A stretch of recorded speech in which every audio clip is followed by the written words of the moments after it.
Asalaamu calaykum dhammaan mucaashaqiinta xiisaysa Konami ama eFootball meel walba adduunweynaha ku joogtaan kusoo dhawaada muuqaal cusub halkaad naga daawanaysaan waa Yakiboy Gamer anigana waxaan ahay saaxiibkiin walaalkiin Yakiboy kusoo dhawaada muuqaal cusub muuqaalkan waxaan uga hadli doonaa warbixinadii ugu dambeeyay dhanka iyo eFootballka waxyaabaha maalinta Khamiista la keeni doono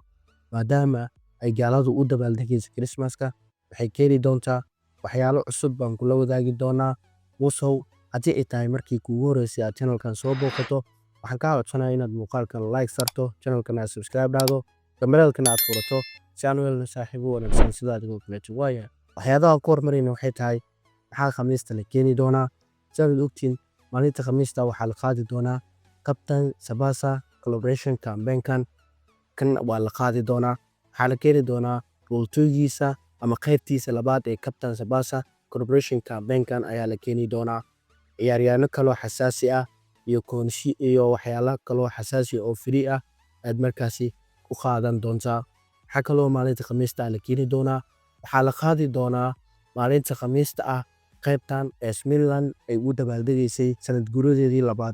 125aad campaign-kaas waa la qaadi doonaa waxaa lagu bedeli doonaa oo markaasi la filayaa in Bayern Munich ee campaign-kan ay ugu dabaaldegayso sanad guuradeeda 121aad in ay ku bedesho ayaa la filayaa haddii campaign-kaas la keenana waxaa la leeyahay IBGiskan oo Bayern Munich ayaa la keeni doonaa waxaa kaloo isla eegaynaa Players of the Week-da la keeni doono Players of the Week-da la keeni doono sidan ay u muuqan doontaa wajahadooda hore waxaan u horeeyay Kimmich Mohamed Salah Rodrigo Kimmich Mohamed Salah Rodrigo saddexdan ayaa shaashada la soo saari doonaa laga yaabaa in laga bedelo oo Kylian Mbappe waxyaalahaas lagu soo bedelin waa laga yaabaa dabal kooda qof oo markaas la keeni doonana waxaa ka mid ah raggan oo hadda halkan shaashada ugu jeedaan Mohamed Salah Kimmich Rodrigo iyo Alexander Isak Paul Dybala Gabriel Jesus aad ay u farbadan yihiin raggan in la keeno waa macquul in wax laga bedelina waa macquul waxyaabaha kaloo xasaasiga waxaa waaye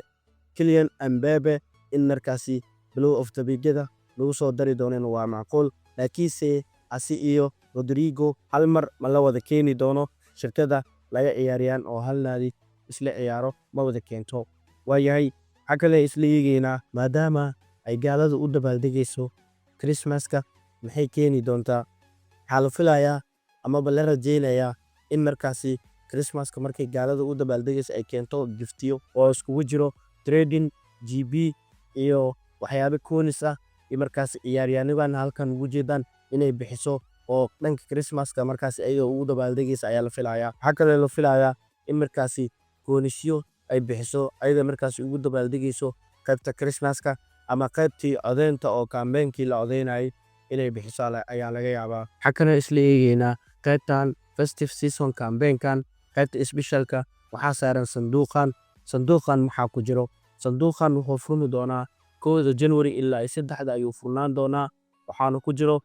free 10 tuurasho ah oo iskugu jiro IBGis iyo Showtime ayaa ku jiro adigoo wax koonis ah ku tuuranaynin oo weli free ah ku tuuranaysid ayaa lagu siin doonaa muuqaalkan inuu dheeraado ma rabo intaas ayaan jeclaystay inaan idinla wadaago haddii aad muuqaalka dhammaadkiisa aad nala soo gaartay maxaa diiday inaad muuqaalka like sarto channelkan aad subscribe dhahdo gambaleelkana aad furato si aan u helno saaxiibo wanaagsan sida adigoo kaleeto